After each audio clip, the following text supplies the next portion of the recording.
नमस्कार साथियों, मैं मुकेश चंद बौद्ध, सामाजिक कार्यकर्ता। आज मैं आपके सामने एक ऐसे मुद्दे पर बात करने आया हूं जो सीधे हमारे बच्चों की शिक्षा और युवाओं के रोजगार से जुड़ा हुआ मुद्दा है। सरकार कह रही है कि हम छोटे छोटे विद्यालय बंद करके क्लस्टर विद्यालय खोलेंगे। सुनने में यह योजना बहुत अच्छी लग रही है, लेकिन सच यह है कि हमारे बच्चों के भविष्य के लिए यह बेहद ही खतरनाक है। आइए इसे समझते हैं। पहला झटका बच्चों को। पहाड़ों के हमारे बच्चे रोज 6 से 7 किलोमीटर पैदल चलते हैं। वहीं अगर क्लस्टर विद्यालय बने तो उन्हें और भी दूर जाना पड़ेगा। सोचिए, इतनी दूर रोज कौन और कैसे जाएगा। और बेटियों को तो अभिभावक इतनी दूर भेजेंगे भी नहीं। इसका मतलब साफ है कि बेटियों की पढ़ाई रुक जाएगी। दूसरा झटका युवाओं को। हमारे पहाड़ में हजारों बीएड डीएलएड प्रशिक्षित बेरोजगार युवा बैठे हैं। वह इस आस में बैठे हैं कि कभी ना कभी उन्हें शिक्षक बनने का अवसर मिलेगा। सरकार भर्ती निकालेगी और वह शिक्षक बनेंगे। अगर विद्यालय ही बंद हो गए तो नए शिक्षकों की जरूरत ही नहीं बचेगी। शिक्षक बनने का सपना देखने वाले युवाओं के सपने टूट जाएंगे। क्या हम चाहते हैं कि पढ़े लिखे युवा सड़क पर भटकते रहें? साथियों, तीसरा झटका गरीब अभिभावकों को। जब सरकारी विद्यालय बंद होंगे तो मजबूरी में लोग निजी विद्यालयों की ओर जाएंगे और वहां मनमानी फीस वसूली जाती है। गरीब माँ बाप कहां से देंगे इतना पैसा? नतीजा, गरीब बच्चों का भविष्य अंधेरे में चला जाएगा।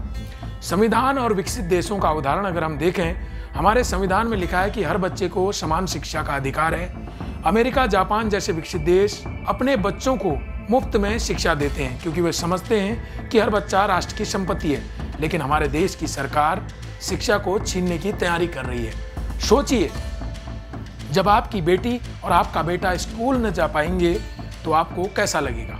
क्या हम चुप रहेंगे? एकता और आंदोलन की जरूरत। साथियों, विपक्ष चुप है, जनप्रतिनिधि खामोश हैं। अब जनता को खुद जागरूक होना होगा। बुजुर्गों से मेरी अपील है कि यह आने वाली पीढ़ी की लड़ाई है और युवाओं से मेरी अपील है कि यह आपके रोजगार की लड़ाई है। अभिभावकों से मेरी अपील है कि यह आपके आने वाले बच्चों के भविष्य की लड़ाई है। अगर आज हम एकजुट नहीं हुए तो कल सरकारी विद्यालय बंद हो जाएंगे, बेटियों पढ़ाई से वंचित हो जाएंगी और बेरोजगारी आसमान छू जाएगी। साथियों, यहाँ कोई मैं आपको भाषण देने नहीं आया हूँ, बल्कि यह बताने की कोशिश कर रहा हूँ कि हमें क्या करना चाहिए, हमें आंदोलन कैसे शुरू करना चाहिए। हमें गांव-गांव में बैठकों की शुरुआत करनी होगी। ग्राम सभाओं से लेकर जिला मुख्यालय तक प्रस्ताव और विरोध दर्ज करना होगा। बेरोजगार युवाओं को संगठित होकर आगे आना होगा। छात्र छात्राओं को हस्ताक्षर अभियान चलाना होगा। सोशल मीडिया से लेकर सड़कों तक हमें एकजुट होकर अपनी आवाज उठानी होगी।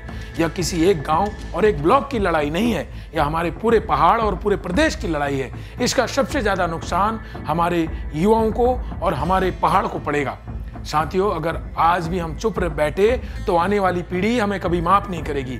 हमारे बच्चे, हमारी आने वाली पीढ़ी हमसे सवाल पूछेगी कि जब विद्यालय बंद हो रहे थे तो आप खामोश क्यों थे? आपने आवाज क्यों नहीं उठाई? इसलिए आज हम सब मिलकर संकल्प लेते हैं कि हम अपने विद्यालयों को बंद नहीं होने देंगे। हम अपनी बेटियों की पढ़ाई को रुकने नहीं देंगे। हम अपने युवाओं के सपनों को टूटने नहीं देंगे। मेरा आपसे निवेदन है, इस वीडियो को ज्यादा से ज्यादा शेयर करें, हर गांव हर घर तक पहुंचाएं और सरकार को बताएं, शिक्षा छीनोगे तो आंदोलन होगा। हमारा नारा है, विद्यालय बचाओ, रोजगार बचाओ, बच्चों का भविष्य बचाओ। साथियों, यह आवाज सिर्फ मेरी नहीं है, यह हम सब की आवाज है। यह हमारे गांव क्षेत्र की आवाज है, हमारे बच्चों, हमारे बुजुर्गों की आवाज है और आने वाली पीढ़ियों की आवाज है। मैं वादा करता हूं कि आपकी उम्मीदों को कभी टूटने नहीं दूंगा। संघर्ष चाहे कितना भी बड़ा क्यों ना हो, हम साथ मिलकर उसका हल जरूर निकालेंगे। आपका सहयोग और विश्वास ही मेरी ताकत है। आइए हम सब मिलकर अपने क्षेत्र के लिए नई दिशा तय करें। आप अपना सुझाव भी दे सकते हैं और इस आंदोलन के लिए आगे भी आ सकते हैं। अगर आपको वीडियो अच्छा लगे तो इसे शेयर जरूर करें। साथियों, आज की यह आवाज कल का इतिहास लिखेगी। अगर हम उठ खड़े हुए तो आने वाली पीढ़ियां हमें सलाम करेंगी और अगर हम चुप रहे तो हमें कभी माफ नहीं करेंगी। विद्यालय बचाओ, रोजगार बचाओ, बच्चों की शिक्षा बचाओ। शिक्षा का अधिकार किसी का उपहार नहीं है साथियों, इसलिए अब हमें जागना होगा, बोलना होगा और बदलने की शुरुआत खुद करनी होगी। आखिरकार कौन बोलेगा? सबको बोलना पड़ेगा। अपने बच्चों के हक अधिकार के लिए संघर्ष करना होगा। कोई आपको बचाने नहीं आएगा, कोई आपके बच्चों की शिक्षा को बचाने नहीं आएगा। इसलिए आपको खुद सड़कों पर आना होगा और संघर्ष करना होगा। बहुत बहुत धन्यवाद, शुक्रिया।